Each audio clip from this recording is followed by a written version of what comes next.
Kok gambarnya udah lidah kan? Oh, lah sebelah.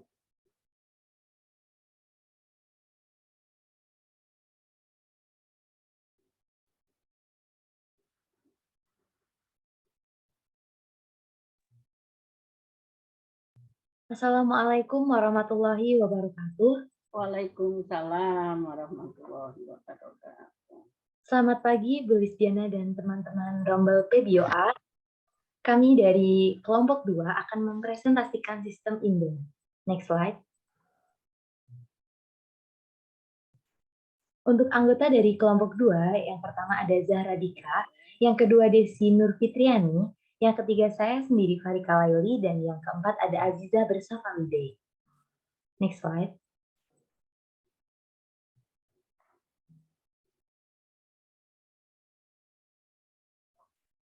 Nah, pada topik sistem indera kali ini terbagi menjadi 5 bab. Yang pertama yaitu mata, yang kedua telinga, yang ketiga hidung, yang keempat lidah, dan yang kelima kulit. Dari setiap indera akan dijelaskan struktur, fungsi, dan juga kelainannya. Next slide. Untuk yang pertama yaitu indera penglihatan atau mata. Next slide.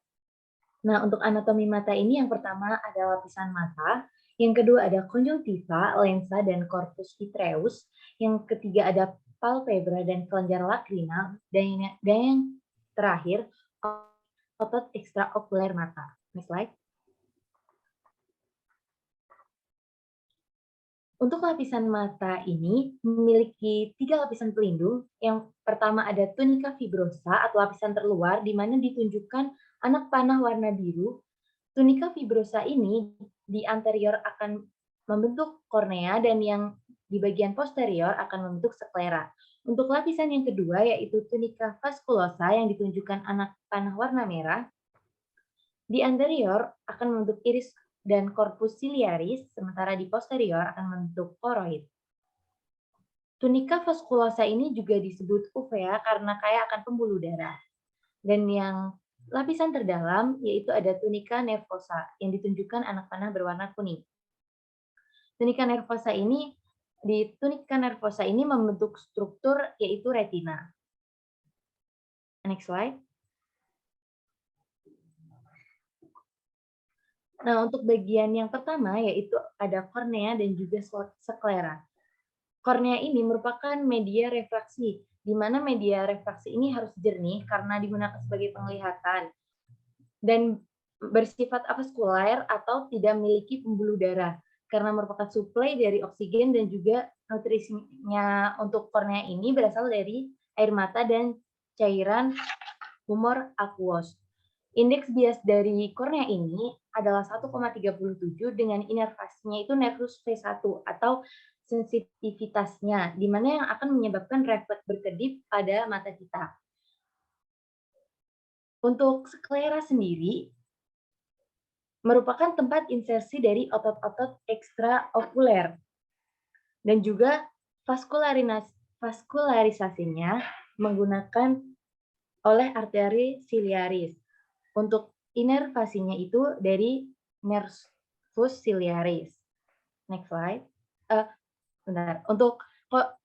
Sebelumnya, untuk kornea itu bagian depan yang melapisi mata kita, di mana kan yang tengah itu merupakan pupil yang bagian mata kita warna hitam. Untuk yang memberikan warna mata itu kan iris, bagian yang berwarna coklat itu.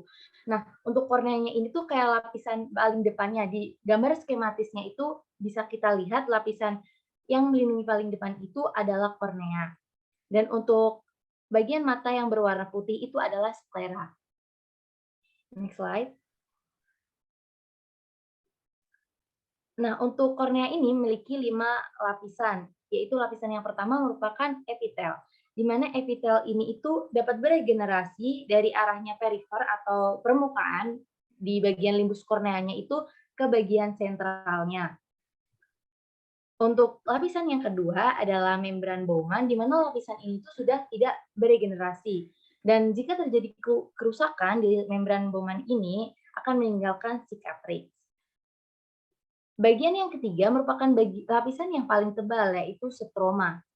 Dan untuk bagian yang keempat terdapat 2 layer dan membran desismen. Sebenarnya ini tuh seperti 2 lapisan, tetapi di beberapa jurnal disepakati bahwa lapisan tersebut dijadikan satu, sehingga kornea ini hanya memiliki 5 lapisan. Dan yang terakhir ada endotel, di mana endotel ini itu merupakan bagian yang terdiri dari pompa natrium kalium yang menjaga kejernihan kornea. Karena kornea ini kan merupakan media refraksi yang harus jernih.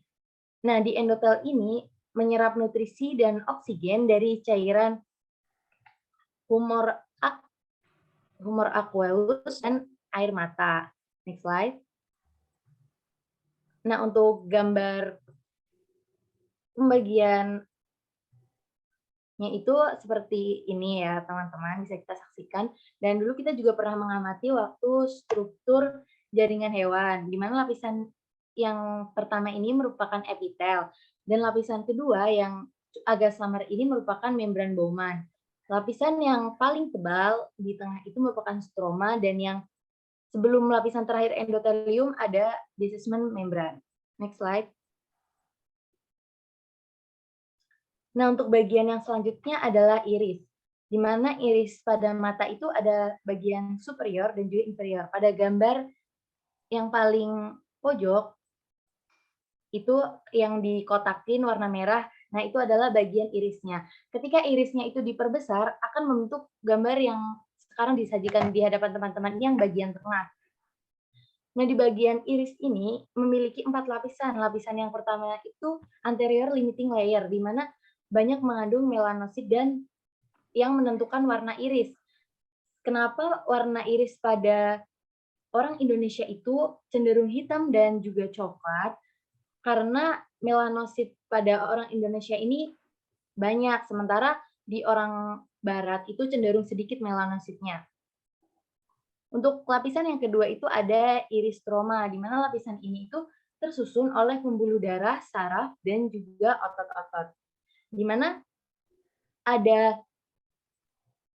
musculus dilator pupil dan musculus sphincter pupil untuk midriasis dan miosis pupil. Untuk miosis, apa nak? Muskulus apa tadi? Ototnya apa? Di siapa mau varika ya? Di muskulusnya mana? Muskulus sphincter itu. Oh, muskulus sphincter pupil. Ya ya. Maksudnya otot yang ada apa sekitar pupil ya. Ya lanjut.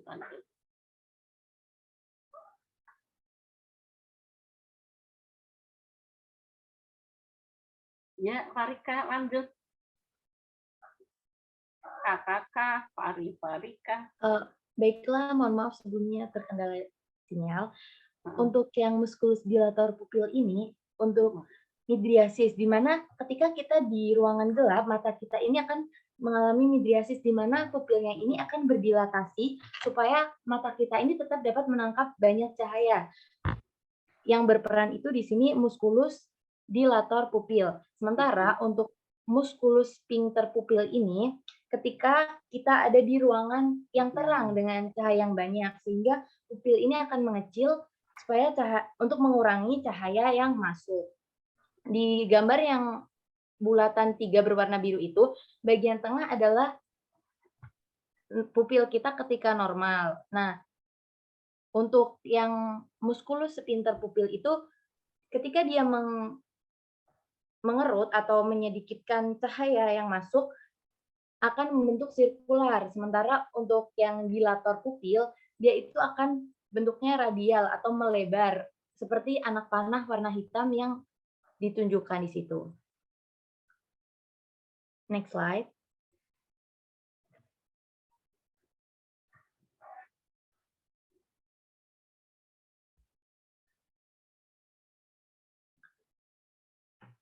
Nah, untuk yang selanjutnya itu ada corpus ciliaris, di mana gambar yang paling pojok itu yang berwarna merah, yang di kotak hitam, ketika diperbesar nanti, corpus ciliarisnya itu akan nampak terdapat pars plicata dan pars plana.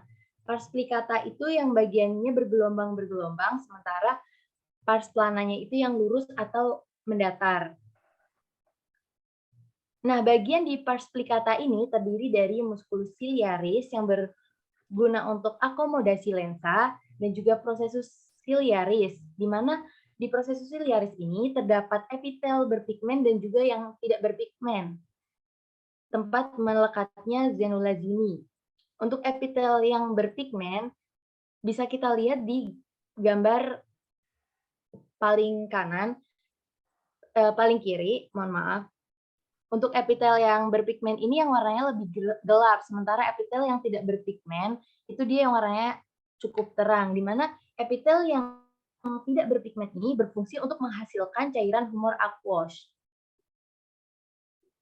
Di bagian pars plana itu terdapat sedikit vaskuler, sehingga cocok untuk lokasi insersi jarum. Jadi ketika dokter hendak menyuntikkan cairan ke bagian mata, yang disuntikan itu sebaiknya di bagian pars plananya ini, karena dia akan langsung menyebar seperti itu.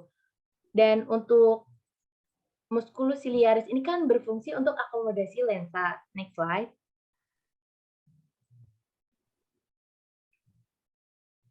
Nah, di lensa kita itu terdapat zona fiber relax, di mana ketika musculus ciliarisnya berkontraksi, zona fiber relaxnya itu akan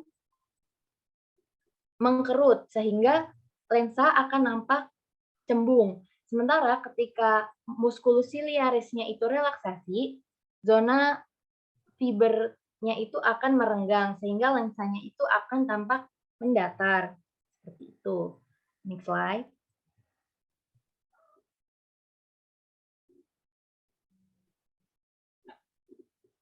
Selanjutnya untuk humor aqueous, di mana humor aqueous ini tersusun atas 99,9% air, yang merupakan media untuk membuang hasil metabolisme struktur avaskular sekitarnya dari kornea dan juga lensa.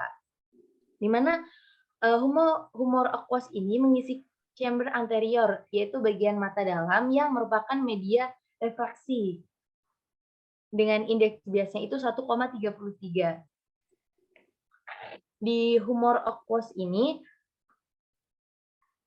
mempertahankan tekanan bola mata.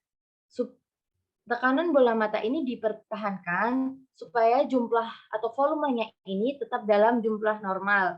Karena ketika volumenya nanti berlebihan akan menyebabkan glukoma yang nanti masuk di kelainan. Nah, untuk proses pengeluaran dari humor aqueous ini ada yang pertama trabecular outflow, di mana yang pertama itu dari bagian yang dekat lensa ini. Yang gambar atas dia ditunjukkan oleh panah kuning. Kan dia berasal dari bagian mata belakang. Kemudian dia ini akan melewati iris. Setelah melewati iris nanti, dia akan menuju bagian mata depan. Nah, kalau untuk trabecular outflow ini, dia dari trabecular mesh masuknya, dia dari bagian mata depan itu ke trabecular meshwork. Tapi kalau uveoscleral, dia masuknya ke jalur uveoscleral, di mana trabecular itu yang bagian belakang paling dekat dengan panah kuning, panah merah yang paling dekat dengan panah kuning itu. Dan kemudian nanti itu dari trabecular meshwork dia akan dilanjutkan ke kanal clamp. Dari kanal clamp dia akan menuju ke vena episclera. Kalau untuk uveoscleral dia itu nggak melewati kanal clamp, dia langsung ke vena episclera. Next slide.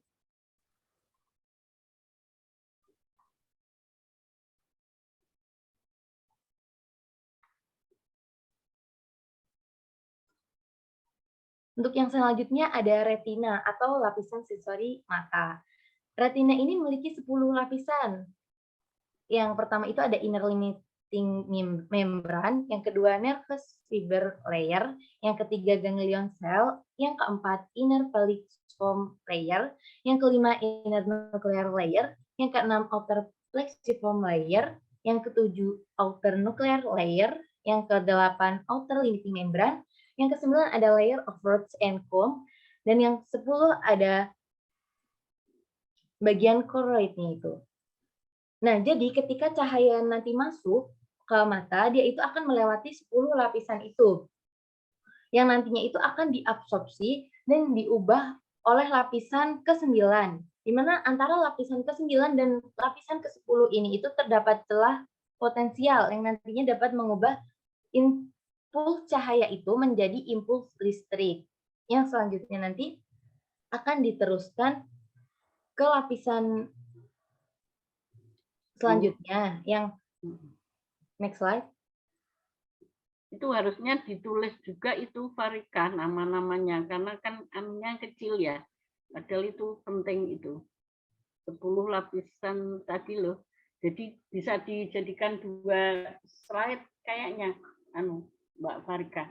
Kan itu, tapi ya Raisa ya, itu satu kesatuan loh ya. Artinya ada space mana ya slide berikutnya ya, karena itu untuk mata saya kecil. Misalkan lapisan pertama itu lapisan apa itu inner limiting membran, nanti kayak 1, 2, 3 ditulis gitu, maksudnya paham Mbak Farika? Iya Ibu, paham.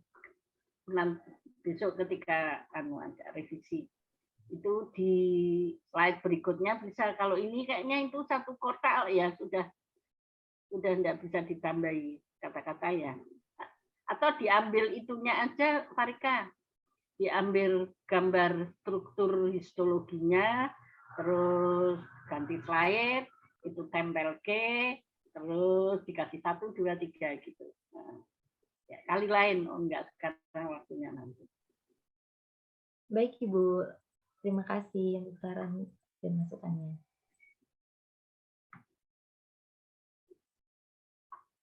Next slide. Nah, jadi di mata itu terdapat, pada lapisan kedua mata itu terdapat akson dari sel-sel ganglion yang panjang dan yang nantinya itu akan membawa impuls. Nah, di pojok bagian atas itu ada Mbak cantik yang lagi mengikat rambutnya. Jadi itu ibaratnya akson. Akson itu rambut-rambutnya yang diikat menjadi satu, dan ikatannya itu merupakan optik nervus atau nervus optiknya, seperti itu. Nah, di retina itu juga terdapat fovea atau titik kejernihan gitu. Jadi di situ itu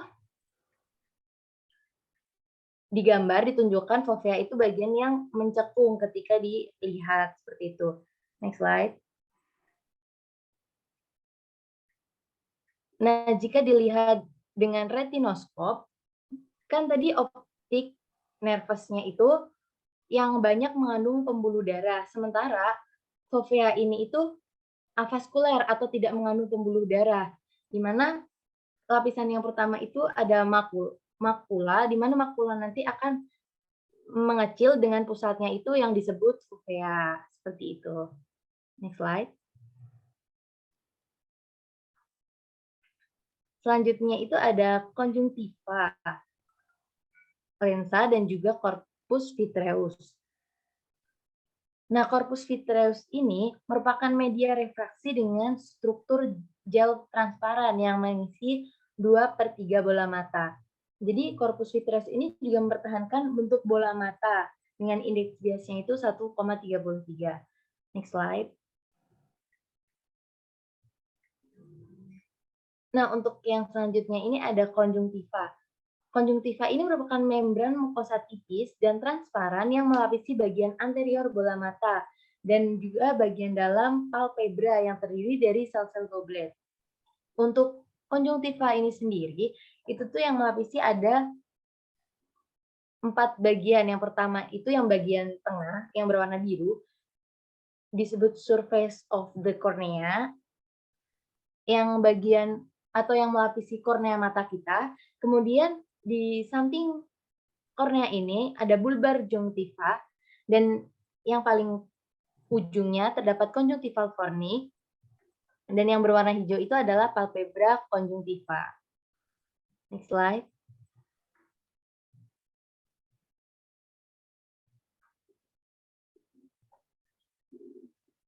Next slide.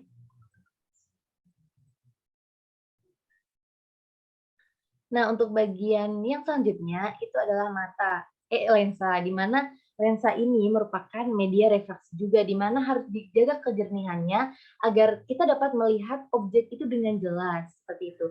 Di lensa ini juga tergolong avaskular atau tidak memiliki pembuluh darah dengan indeks biasnya itu 1,39.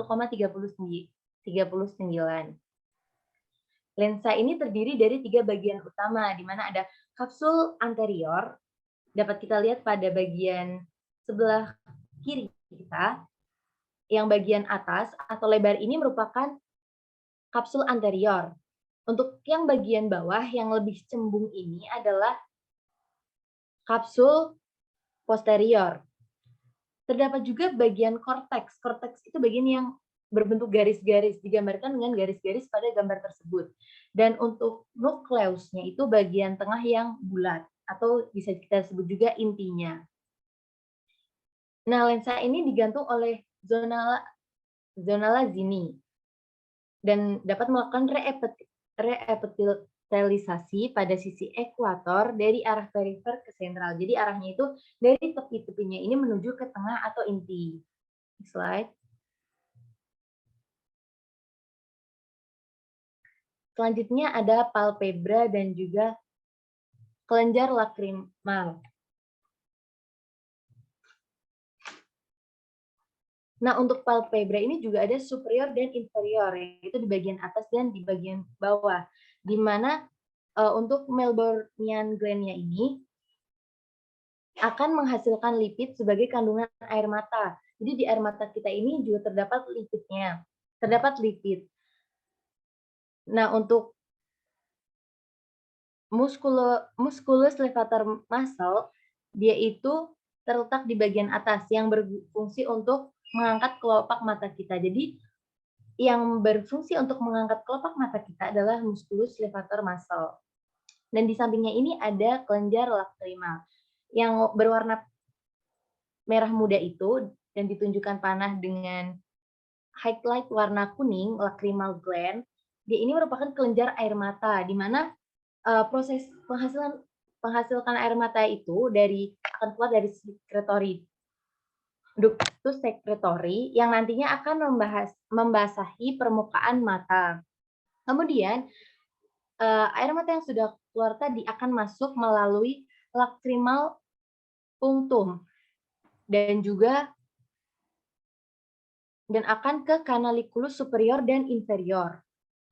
Setelah dari canaliculus superior dan inferior nanti akan menuju ke kamen lakrinal. Mohon maaf, kamen lakrimal. Kemudian dari kamen lakrimal nanti akan menuju ke lacrimal sac yang akan selanjutnya menuju ke meatus nasal inferior. Sehingga kenapa kita kalau nangis biasanya juga keluar ingus karena akan merangsang ke meatus nasal inferiornya seperti itu. Ya, jadi kadang orang orang menangis itu terus memengaruhi nasal cavity ya, mengeluarkan ingus ya. Oke, lanjut.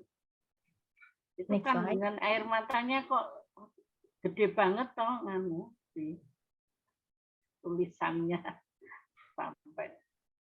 Next slide. Di satu slide itu apa? Kamu bisa baca toh? Untuk kandungan air matanya ada di slide selanjutnya, Ibu. Oh iya.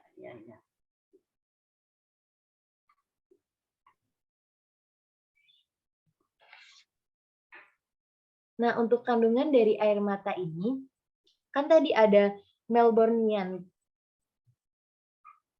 glands atau kelenjar mebum palpebra yang dimana menghasilkan lipid ini yang berfungsi untuk mencegah penguapan supaya mata kita ini tidak kering.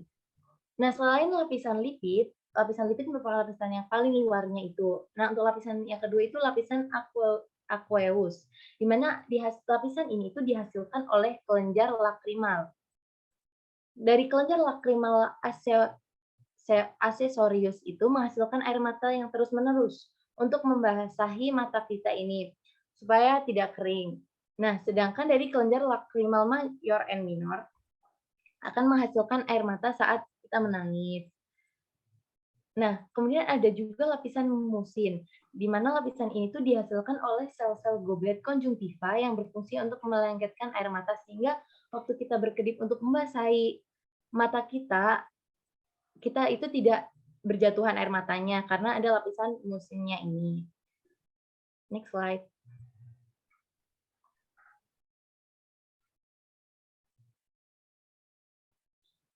Selanjutnya ada otot ekstraokuler mata.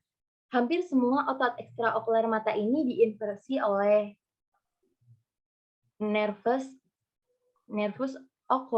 oculomotorius, tapi ada yang tidak, yaitu pada musculus obliquus superior, di mana dia itu diinervasikan oleh nervus trochlear, dan juga untuk musculus rectus lateral ini itu disekresikan oleh nervus abducens. Nah, di samping ini ada gambar skematis. Terdapat levator palpebrae superior. Sebenarnya ini tuh nggak termasuk ke otot ekstraokuler mata, karena dia ini yang berfungsi untuk mengangkat kelopak mata tadi. Nah, untuk otot ekstraokuler mata ini, itu ada superior oblique, superior rectus, lateral rectus, inferior rectus, dan juga inferior oblique. Nah, untuk arah lirikan mata ketika kita melirik kanan kiri itu dibantu oleh otot-otot tersebut. Dimana ketika kita melirik ke atas dan lateral itu akan dibantu oleh musculus rectus superior. Untuk gambar mata-mata di samping itu kan yang bagian tengah adalah resting position, di mana kondisi mata kita itu melihat ke bagian tengah, tidak ada otot lain yang membantu mata untuk melihat ke kanan dan ke kiri. Nah, ketika kita nanti melihat misal ke bagian atas, itu yang akan berkontraksi adalah superior rectus sama inferior oblique, di mana superior rectus dan inferior oblique ini akan diinervasikan oleh oculomotor nervus. Jadi bisa kita lihat pada gambar yang berwarna merah muda ini, itu yang mempengaruhi adalah nervus oculomotor. Untuk warna yang kedua, yang lebih gelap ini dipengaruhi oleh trochlear nervus, dan untuk warna yang abu-abu ini diinervasi oleh abducens, seperti itu. Next slide.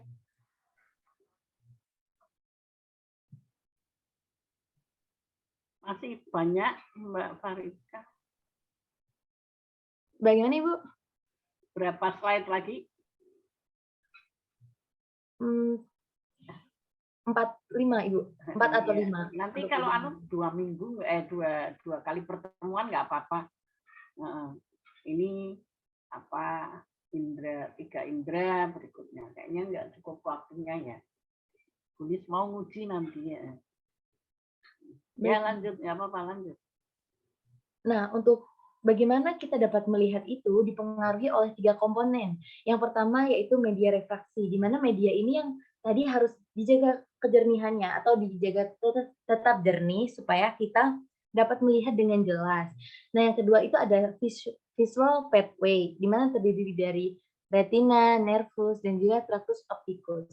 Dan yang terakhir ada visual perception, yang terdiri dari cortex occipital atau area Brodmann 17.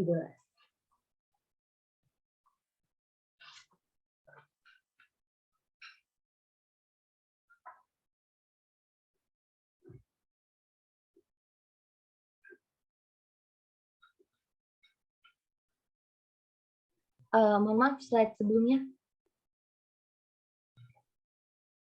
Nah, untuk gambar yang di atas atau skema di atas yang dekat dengan judul fisiologi melihat, di mana cahaya itu akan masuk ke mata, kemudian di media refraksi nanti, cahaya akan mengalami pembiasan, yang sehingga akan jatuh tepat di fovea atau ketajaman bagian penglihatan, dan akan diubah menjadi impuls listrik. Impuls cahaya tadi akan diubah menjadi impuls listrik dan diteruskan ke nervus optik.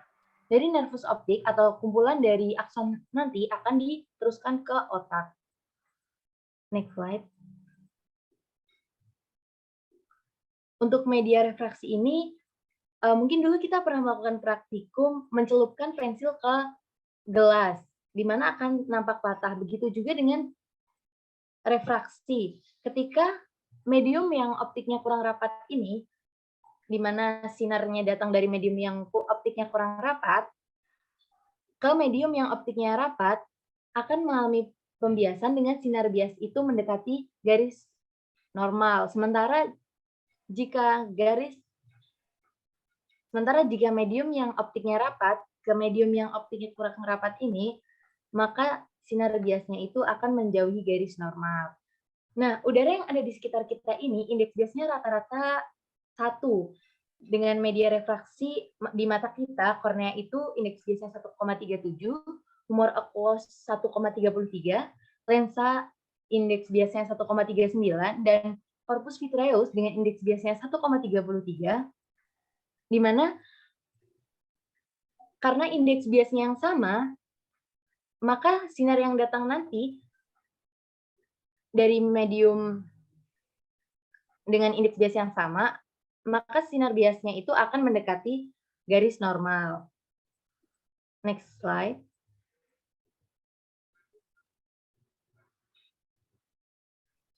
Untuk visual pathway atau bagaimana proses penglihatan itu, di retina kita itu terdapat nasal dan juga temporal. Di bagian nasal justru untuk melihat bagian temporal, sementara bagian temporal itu untuk melihat bagian nasal. Nah, untuk proses penglihatan itu, yang pertama dari mata dulu, yang kemudian akan melalui optik nervus yang akan dilanjutkan ke optik kiasma. Di optik dikasih kursor sama. Minta tolong untuk hostnya siapa? Adiza. Nah, untuk yang ketiga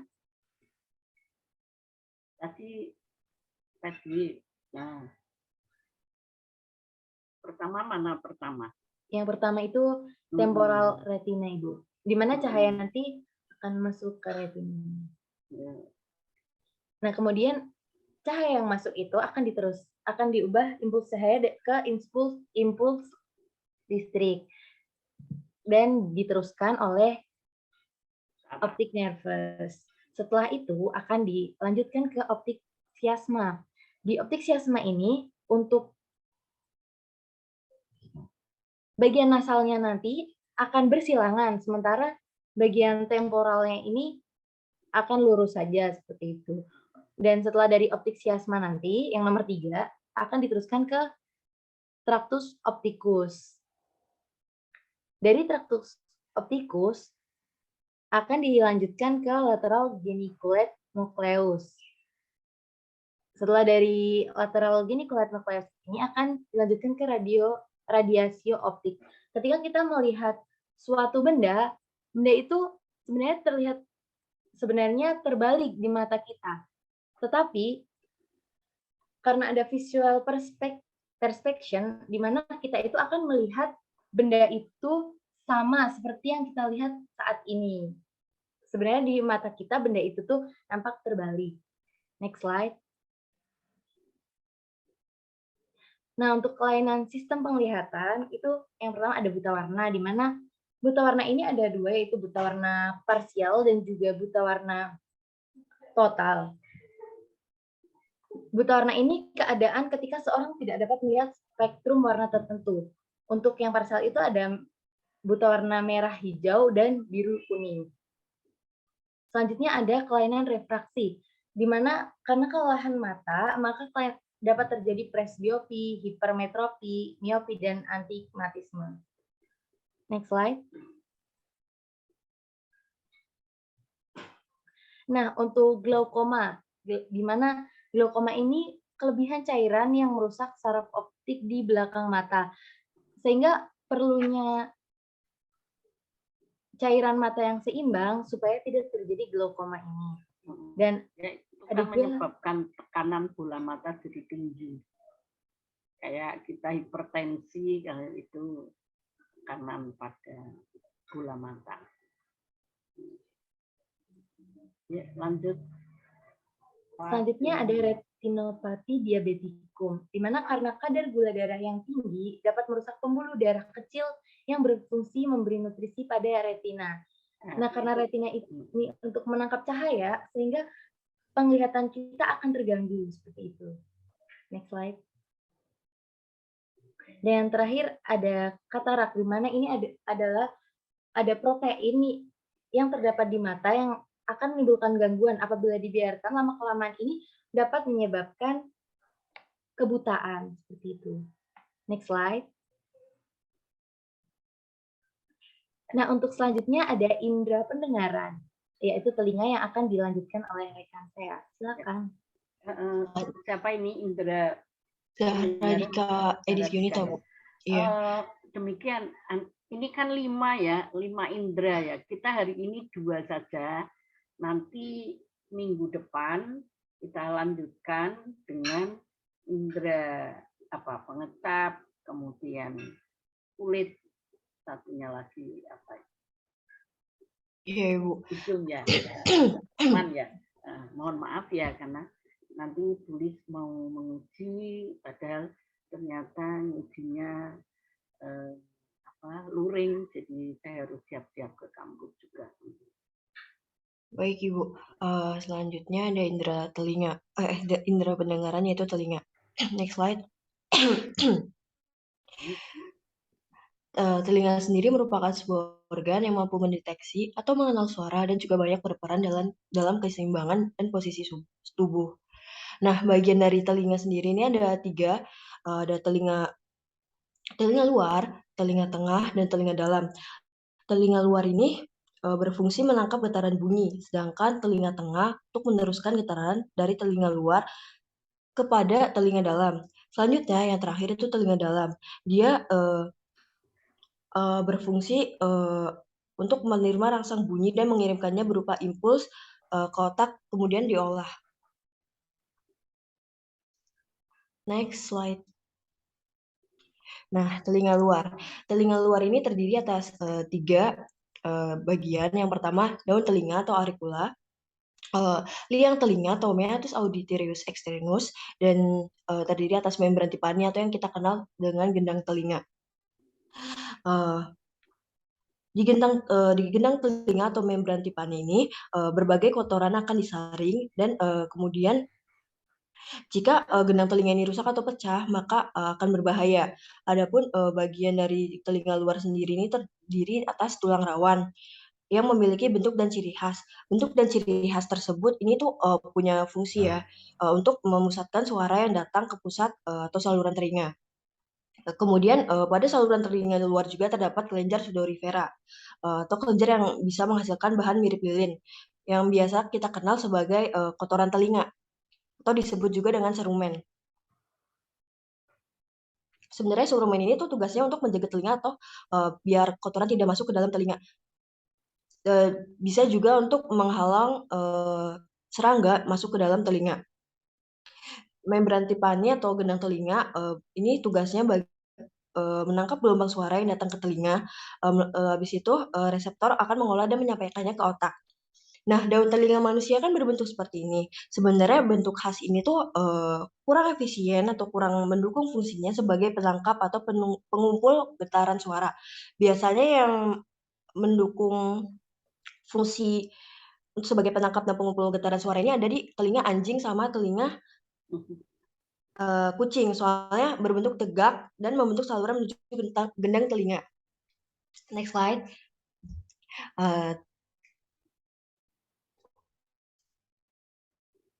Telinga tengah. Telinga tengah terdiri atas 4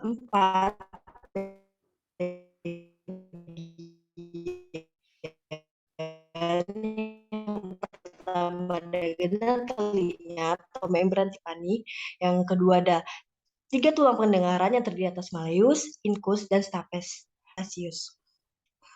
Bagian telinga tengah ini berfungsi sebagai penjaga udara agar tetap seimbang. Karena telinga menjaga tekanan udara yang masuk ke telinga. Dinding dalam telinga tengah memiliki lapisan sel epitel, dan fungsi utama dari telinga tengah sendiri adalah menyampaikan atau meneruskan suara yang diterima oleh telinga luar kepada telinga bagian dalam. Ada juga tuba Eustachius pada bagian telinga tengah ini. Dia ini mempunyai fungsi untuk menghubungkan telinga dan rongga mulut atau yang kita sebut dengan faring. Nah, telinga tengah tadi meliputi gendang telinga kan, terus 3 tulang pendengaran sama rongga telinga dan saluran tuba Eustachius. 3 tulang pendengaran yang tadi itu yang martir atau malleus menempel pada gendang telinga. Terus incus ini berikatan dengan ligamentum sehingga mudah bergerak sebagai satu tulang. Dan sangurdia atau stapes, dia ini berhubungan dengan jendela oval. Muara tuba Eustachius yang menghubungkan ke faring juga berada di telinga tengah. Getaran suara yang diterima oleh gendang telinga akan disampaikan ke dalam tulang pendengaran. Masing-masing tulang pendengaran akan menyampaikan getaran ke tulang berikutnya. Tulang stapes akan menyampaikan merupakan tulang terkecil tubuh yang meneruskan getaran ke koklea atau rumah siput. Selanjutnya akan membahas tentang telinga dalam. Telinga dalam ini terdiri atas membran yang disebut dengan labirin, yang disebut juga dengan labirin. Nah, labirin telinga ini ada 3 bagian. Yang pertama ada koklea, yang kedua ada vestibuli yang berfungsi untuk menjaga keseimbangan, dan ketiga ada kanalis semi-sirkularis dengan fungsinya untuk menjaga keseimbangan. Koklea atau yang dikenal dengan rumah siput itu bentuknya seperti tabung bengkok ke belakang dan berlilit mengelilingi serta membentuk seperti kerucut di ujungnya. Seperti pada gambar bisa dilihat, bagian ini mempunyai fungsi sebagai reseptor. Dia juga mempunyai sel saraf di dalamnya. Tabung koklea dibentuk oleh tulang membran koklea. Bagian ini disebut dengan membran basinalis. Nah, membran basinalis ini dibagi menjadi 2 lagi, yaitu skala vestibul dan skala timpani. Nah, di antara skala vestibul sama skala timpani, ada lagi yang namanya skala media. Selanjutnya, vestibuli. Vestibuli ini terdiri atas sakula dan utricula. Keduanya ini disusun oleh sel rambut yang memiliki struktur khusus, disebut juga dengan makula akustika. Sakula tersusun atas vertikal, sedangkan akustika dia tersusun secara horizontal. Nah, sel rambut yang tadi itu, yang rambut makula akustika itu memiliki protein kalsium karbonat atau yang disebut dengan otolit. Selanjutnya yang ketiga kanalis semi-sirkularis. Nah, dia ini terdiri atas 3 bagian lagi yang tersusun atas satu kesatuan, tapi dengan posisi yang berbeda. Yang pertama ada kanalis semicularis horizontal, yang kedua ada kanalis semisirkularis vertikal, dan yang terakhir ada kanalis semicularis vertikal posterior. Next slide. Cara kerja telinga dalam pendengaran. Yang pertama, daun telinga mengarahkan suara ke nah, selanjutnya, saat gelombang suara menyentuh dan menghantam membran tipani, gelombang suara tersebut bertekanan tinggi dan rendah secara bergantian menyebabkan membran tipani bergetar ke dalam dan keluar. Membran tipani yang bergetar ini perlahan sebagai respon terhadap suara frekuensi rendah atau nada rendah dan bergetar cepat ketika merespon suara frekuensi tinggi atau nada tinggi. Selanjutnya, airat tengah dari membran tipani ini terhubung ke malleus kan. Nah, fungsi ini menggetarkan seluruh daerah membran tipani. Getaran tersebut kemudian akan diteruskan dari malleus ke incus dan kemudian menuju stapes. Saat stapes ini bergerak maju mundur, foot plate yang berbentuk oval yang diikat oleh ligamen di sekeliling oval window akan bergetar di oval window. Getaran ini kira-kira 20 kali lebih kuat daripada getaran pada membran timpani. Karena osikula auditori secara efisien mengirimkan getaran kecil yang tersebar di area permukaan yang lebar menjadi getaran yang lebih besar pada area yang dengan permukaan yang lebih kecil. Nah, selanjutnya pergerakan stapes ke oval window ini fungsinya itu mengatur tekanan cairan pada perilimfa di koklea. Bersamaan dengan itu, oval window akan menonjol ke dalam yang menyebabkan penekanan pada perilimfa pada skala vestibuli. Selanjutnya, tekanan gelombang suara akan disalurkan dari skala vestibuli ke skala timpani dan akhirnya ke round window yang menyebabkan round window ini menonjol keluar ke area telinga tengah. Selanjutnya, tekanan gelombang suara berjalan melalui perilimfe dari skala vestibuli, kemudian menuju membran vestibular. Kemudian setelah itu akan berpindah dari endolimfe yang berada di dalam ductus colearis. Tekanan gelombang suara di endolimfe ini menyebabkan membran basilar bergetar, yang menyebabkan berpindahnya sel organ korti melawan membran tektorial. Terus akhirnya terjadi pembengkokan stereocilia dan akhirnya menghasilkan impuls saraf di neuron tingkat pertama di serabut saraf koklea.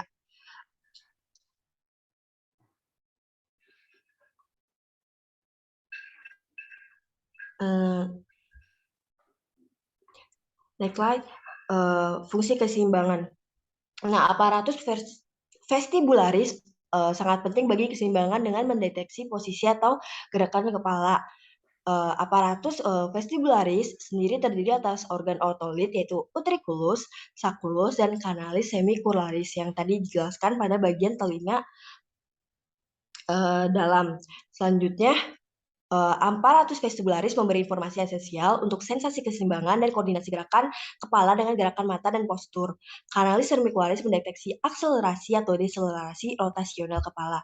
Misalnya ketika kita menengok nih, atau kita mulai atau berhenti ketika berputar, jungkir balik. Nah, organ sertolit ini memberi informasi mengenai posisi kepala yang relatif terhadap gravitasi dan juga mendeteksi perubahan kecepatan gerakan lurus. Selanjutnya, kita masuk ke kelainan pada telinga. Oh, suaranya putus-putus, Zara. Iya, Ibu, sinyalnya jelek.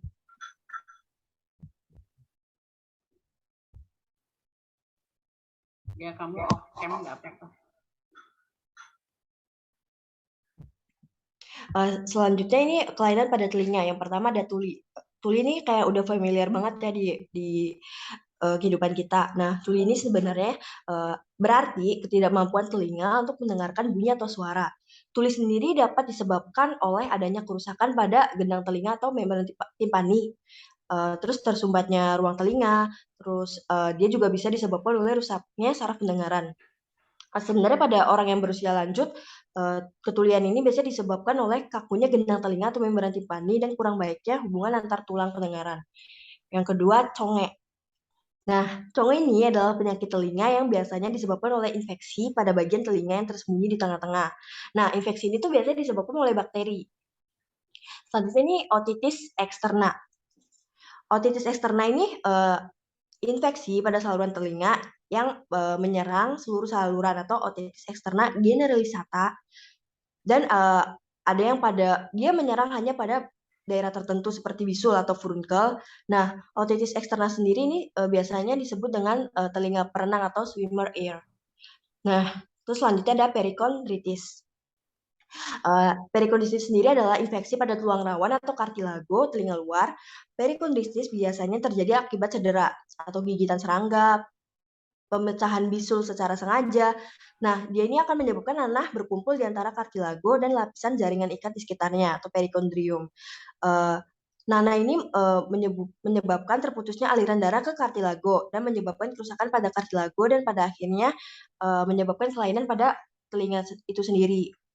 Meskipun dia bersifat merusak dan biasanya akan tetap ada secara bertahun-tahun, dia ini cenderung menyebabkan gejala-gejala yang ringan saja.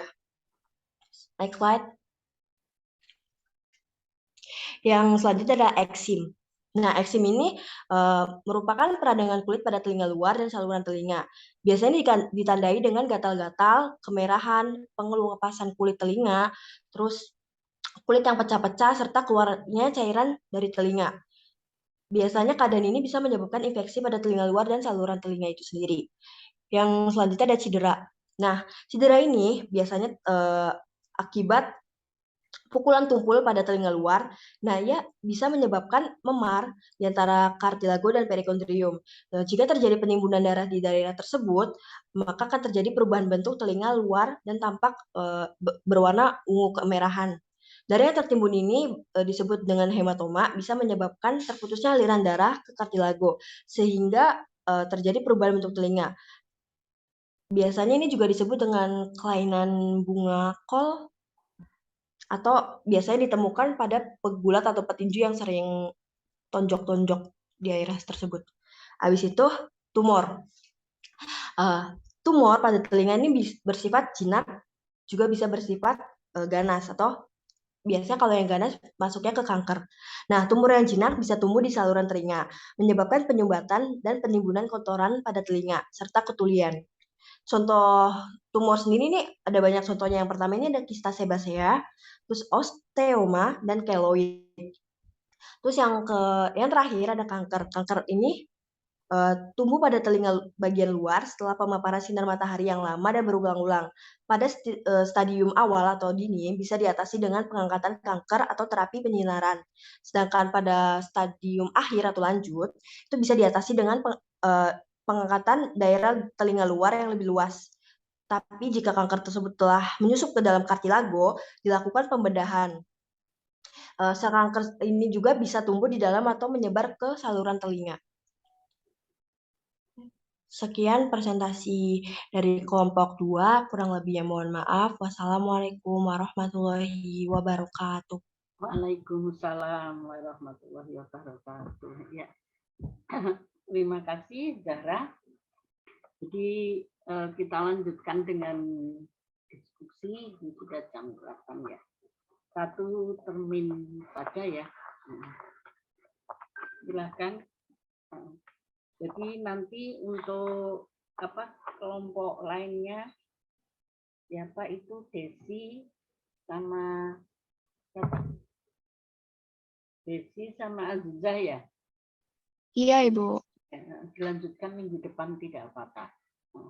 Baik, Silakan Ibu. dilanjutkan untuk diskusi 1 termin. Saya kembalikan ke Farika, Zahra, Desi, dan Azizah CS.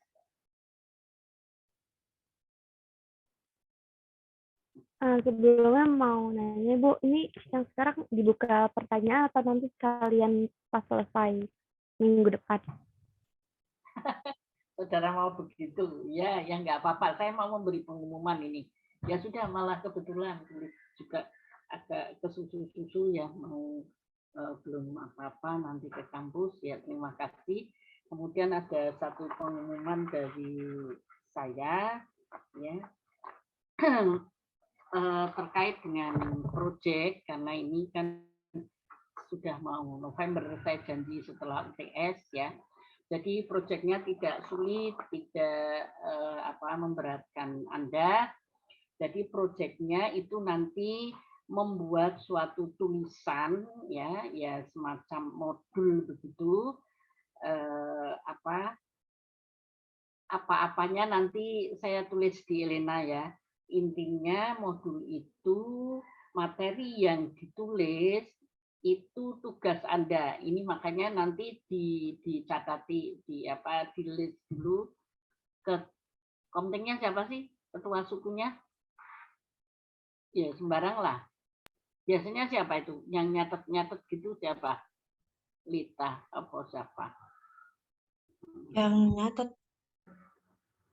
Ya, jadi intinya modul itu nanti saya tulis lengkapnya ya, ini sebagai gambaran gitu ya. Maksimal 10 halaman. Lah, materinya itu ya lebih dalam materi yang saudara bawakan tadi. For example, tapi nanti milih ya. Seperti Farika, berarti dia akan memilih mengenai indera penglihatan. Nah, nanti disusun ada pendahuluan, isi materi, nanti saya berikan ya, ada soal, ada glosarium, dan ada referensi. Nah, ini referensinya itu minimal saudara minimal loh ya, ini minimal saudara mencari dari jurnal ya, jurnal terkait dengan materi itu 2 jurnal, dan itu nanti ditambahkan jurnal itu dicantumkan di bawah itu. Dikumpulkan tanggal 24 November, masih lama ya, apa masih ya? 24 atau 17, karena Anda harinya Kamis itu kalau enggak 24, 17 berani ya, gampang sekali ya. Minimal 10 halaman, kemudian Word 12, TMR, spasi 1,5, gambar dengan sumber, kemudian dikumpulkan, nanti saya tulis ya, dikumpulkan itu satu di Elena, nanti saya buat room untuk mengupload ini, dan yang ini khusus itu saya minta hard copy, karena biar saya mengoreksinya mudah. Jadi ada hard copy yang isinya modul tadi, kemudian bawahnya ada jurnal-jurnal referensi terkait dengan yang Anda tulis. Nah, tugasnya siapa ketua suku itu menulis. Jadi misalkan, silahkan, saya tidak harus misalkan ya, satu Indra misalkan, Indra kan berarti ada 5 orang nih, ada 5 orang masing-masing lebih mendalam, fokus menulis tentang penglihatan. Saya lihat tadi sudah bagus ya, Farika sudah dalam sekali. Nah, apa yang saudara omongkan itu ditulis dulu. Nah, nanti gambarnya kan bisa disertai dengan gambar yang tadi ditampilkan. Tapi gambar harus ada sumber, masalahnya itu. Karena kayaknya saudara dua itu ya, dua topik ya, bersiklus begitu ya. Memang enaknya nanti ngomong gini kalau kita ketemu aja ya. Nah, intinya itu silakanlah Tata, ketua konting, saya diberi list, misalkan kita nanti akan membuat apa, ini akan membuat apa, begitu. Jadi satu kelompok dulu kan, satu bahasan, misalkan sistem sirkulasi, ini yang buat ini, yang buat ini, yang buat ini. Halo, halo. Bagaimana? Nanti jelasnya ketika kita ketemu. Insya Allah saya juga nanti ke kampus yang uji online di lab. Ya. Yang mau mendaftar siapa nih? Bareng-bareng ya di itu. Pokoknya tidak ada yang ketinggalan. Semua subbab pada materi Anfisman. Cari referensi yang banyak, nilainya akan banyak dengan tahun yang update, syukur jurnalnya jurnal internasional. Oke, terima kasih. Ini sudah jam 8.10. Terima kasih Farika, terima kasih Zahra. Nanti insya Allah minggu depan katanya Desi dan Sopo mau nak, lupanan ya. Ajija Bu. Desi dan Azizah ya. Minggu depan, mari kita tutup pertemuan ini dengan bacaan hamdalah bersama-sama. Alhamdulillah. Terima kasih Ibu. Silakan tulis proyek ini, pengumpulan soft copy dan hard copy ya. Pengumpulan soft copy dan hard copy ya.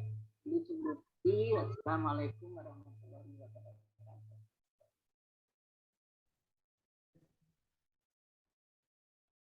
Terima kasih, Bu.